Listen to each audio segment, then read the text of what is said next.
Dear student, मैं श्रद्धा inter college से इस्लाम से आज हम बात करेंगे कि उत्तल दर्पण द्वारा प्रतिबिंब का बनना। तो उत्तल द्वारा प्रतिबिंब जो होता है वह निम्नलिखित दो स्थितियों में बनता है।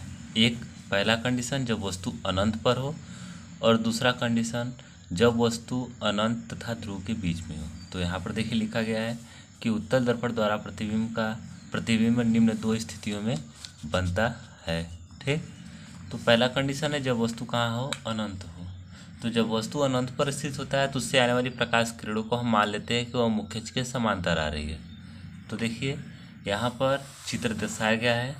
यहाँ पर उत्तल दर्पण है। क्योंकि इसमें जो पारे का लेप लगाया गया हुआ दबे हुए भाग में गया है, और यहाँ पर जो परावर्तन हुआ है वो उभरे हुए भाग से हुआ है। और यह क्या है, मुख्य अक्ष, और यह क्या है, वक्रता केंद्र, यह क्या है, फोकस, और यह क्या है, ध्रुव। तो पहला प्रकाश किरण जाएगा मुख्य अक्ष के समांतर। तो मुख्य अक्ष के समांतर चलने वाली प्रकाश किरण परावर्तन के पश्चात कहाँ से, फोकस से होकर जाए। तो जो प्रतिबिंब बना वो फोकस पर बना, बिंदु के आकार का बना, दर्पण के पीछे बना, इसीलिए इसको हम कहेंगे आभासी बना। ठीक, तो क्या लिखेंगे कि जब वस्तु अनंत पर स्थित हो तो उत्तल दर्पण द्वारा उस वस्तु का प्रतिबिंब फोकस पर बिंदु के आकार का आभासी तथा बहुत छोटा बनता है। तो लिखिए जब वस्तु अनंत पर स्थित हो तो उत्तल दर्पण द्वारा उस वस्तु का प्रतिबिंब फोकस पर दर्पण के पीछे आभासी तथा बिंदु के आकार का बनता है। ठीक, अब हम देखेंगे कि जब वस्तु अनंत तथा ध्रुव के बीच में हो। तो जब वस्तु अनंत तथा ध्रुव के बीच में हो तो इसके लिए चित्र देखते हैं। यहाँ पर हम मान लेते हैं कि यह उत्तल दर्पण है, और यह उत्तल दर्पण का यह फोकस है, और यह वक्रता केंद्र है, और यह ध्रुव क्या है, P। यहाँ पर इधर हम मान लेंगे अनंत है, या मान लेंगे ध्रुव। इसके बीच में यहाँ पर वस्तु को ही रखा गया है और इसका नाम है AB। तो हम प्रतिबिंब प्राप्त करने के लिए कम से कम दो प्रकाश किरण ले जाएंगे। तो पहला प्रकाश किरण ले गए मुख्य अक्ष के समांतर। मुख्य अक्ष के समांतर चलने वाली प्रकाश किरण परावर्तन के पश्चात फोकस से होकर जाती है। और दूसरा प्रकाश किरण ले गए वक्रता केंद्र से। तो वक्रता केंद्र से होकर जाने वाली प्रकाश किरण परावर्तन के पश्चात उसी मार्ग पे क्या हो जाती है, वापस। तो यहाँ पर बन गया वस्तु का प्रतिबिंब A' है, B'। तब देखिए क्या लिखेंगे कि जब वस्तु अनंत तथा ध्रुव के बीच में हो तो उत्तल दर्पण द्वारा उस वस्तु का प्रतिबिंब ध्रुव तथा फोकस के बीच, यह देखिए ध्रुव है और यह फोकस, तो उस वस्तु का प्रतिबिंब ध्रुव तथा फोकस के बीच आभासी वस्तु से छोटा तथा सीधा बनता है। तो देखिए जब वस्तु अनंत तथा ध्रुव के बीच में हो तो उत्तल दर्पण द्वारा उस वस्तु का प्रतिबिंब ध्रुव तथा फोकस के बीच सीधा तथा वस्तु से छोटा और आभासी बनता है। तो देखिए उत्तल दर्पण में वस्तु कहीं पर भी स्थित हो उसका प्रतिबिंब जो बनेगा वह ध्रुव और फोकस के बीच बनता है, मतलब, और जब भी बनेगा सीधा बनेगा, छोटा बनेगा। इसलिए इसका प्रयोग जो होता है वह वाहन चालक पीछे के दृश्य को देखने के लिए करते हैं। तो देखिए यहाँ पर लिखा गया है कि उत्तल दर्पण के सामने वस्तु कहीं पर भी स्थित हो उसका प्रतिबिंब सदैव ध्रुव तथा फोकस के बीच बनता है, आभासी बनता है, छोटा बनता है। इसलिए वाहन चालक पीछे के दृश्य को देखने के लिए उत्तल दर्पण का उपयोग करते हैं। ठीक, अब हम बात करेंगे कि दर्पण में चिन्ह परिपाटी नियम।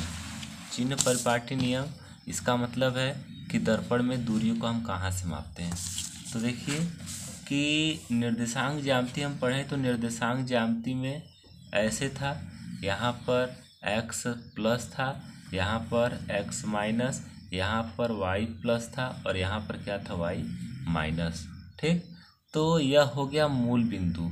तो मूल बिंदु से दूरी मापते थे ना, ठीक उसी प्रकार इस दर्पण में समस्त दूरियों को हम दर्पण के ध्रुव से मापेंगे। कहाँ से मापेंगे, ध्रुव से।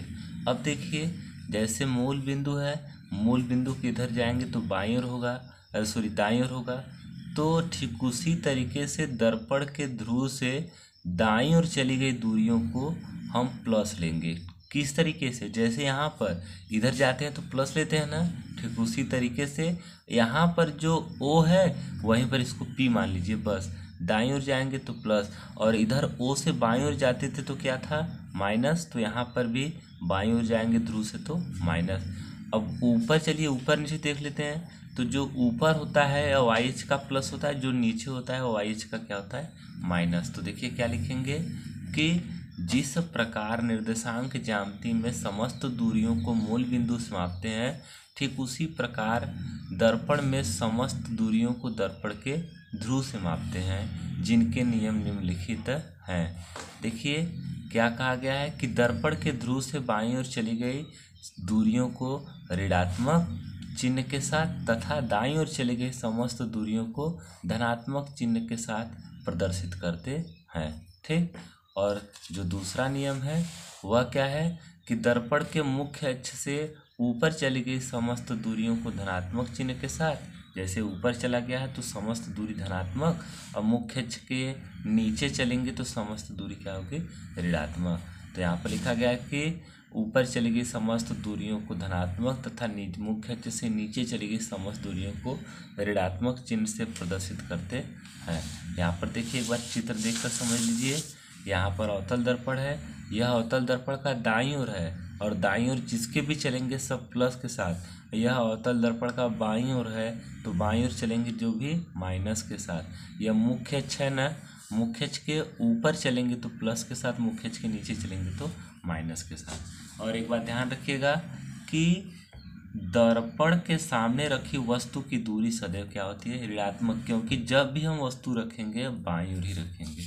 ठीक, अब बात करते हैं कि दर्पण सूत्र या मिरर फार्मूला या मिरर इक्वेशन। ठीक, तो दर्पण सूत्र क्या होता है, दर्पण सूत्र जो होता है वह UVF में संबंध दर्शाता है। तो इसके लिए क्या करेंगे, इसके लिए हम मान लेंगे कि कोई वस्तु है AB, और कोई वस्तु जो AB है वह अवतल दर्पण के सामने वक्रता केंद्र से कुछ अधिक दूरी पर स्थित है, और इस वस्तु AB का प्रतिबिंब A' B' पर बनता है, जो फोकस तथा वक्रता केंद्र के बीच में है।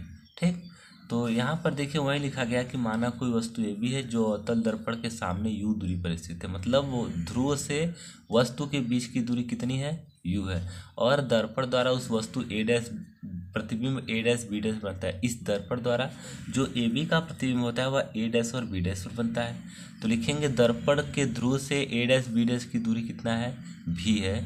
तो यदि इस अवतल दर्पण की फोकस दूरी F हो तो जो दर्पण समीकरण होता है 1/F बराबर 1/V प्लस 1/U। ठीक ना, इसका डेरिवेशन NCERT में नहीं दिया इसलिए इसका डेरिवेशन नहीं करा रहे हैं। तो अवतल दर्पण में हम U V F इन तीनों राशियों में से दो राशि का मान दिया हो तो हम तीसरी राशि का मान आसानी से ज्ञात कर सकते हैं। ठीक, तो अब देखते हैं कि सेम उत्तल दर्पण के लिए भी यही होता है। ठीक,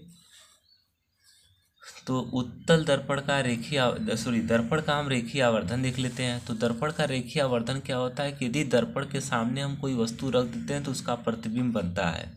तो रेखीय आवर्धन की परिभाषा क्या होगी कि I मतलब होता है इमेज, और इमेज माने होता है प्रतिबिंब, और ऑब्जेक्ट माने होता है वस्तु। ठीक ना, तो रेखीय आवर्धन की परिभाषा होती है कि किसी दर्पण द्वारा बने प्रतिबिंब की लंबाई और वस्तु की लंबाई बटा को अनुपात कहते हैं, उसको हम कहेंगे रेखीय आवर्धन, और इसको इस माध्यम से प्रदर्शित करते हैं। तो देखिए यहाँ पर क्या लिखा गया है कि किसी दर्पण द्वारा बने प्रतिबिंब की लंबाई I तथा वस्तु की लंबाई O के अनुपात को दर्पण का रेखीय आवर्धन कहते हैं। इसे m से प्रदर्शित करते हैं, अर्थात m बराबर I/O। अब उपर्युक्त से स्पष्ट है कि I का मात्रक सेंटीमीटर लेंगे तो O का मात्रक भी सेंटीमीटर होगा, और सेंटीमीटर से सेंटीमीटर कैंसिल क्यों, क्योंकि अभी सेंटीमीटर I का मान सेंटीमीटर कैंसिल, तो इसका कोई मात्रक नहीं बचा, तो रेखीय आवर्धन का कोई मात्रक नहीं होता। तो लिखेंगे कि रेखीय आवर्धन का कोई मात्रक नहीं होता है। अब हम देखेंगे कि U और V के कंडीशन पे, तो हम मान लेते हैं कि यदि दर्पण से ध्रुव के बीच की दूरी, दर्पण के ध्रुव से वस्तु के बीच की दूरी U तथा प्रतिबिंब के बीच की दूरी V हो, तो जो सूत्र होता है m बराबर I/U बराबर -V/U। इस टाइप के साथ थोड़ा इंपॉर्टेंट होते हैं, क्योंकि यहाँ पर दे दिया रहेगा कि वस्तु 3 गुना 4 गुना ज़्यादा प्रतिबिंब बन रहा है तो यम का मान हम 3 4 रख देंगे और यहाँ पर यू और भी में संबंध निकाल कर हम दर्पण समीकरण में रखकर उसे हल कर देंगे।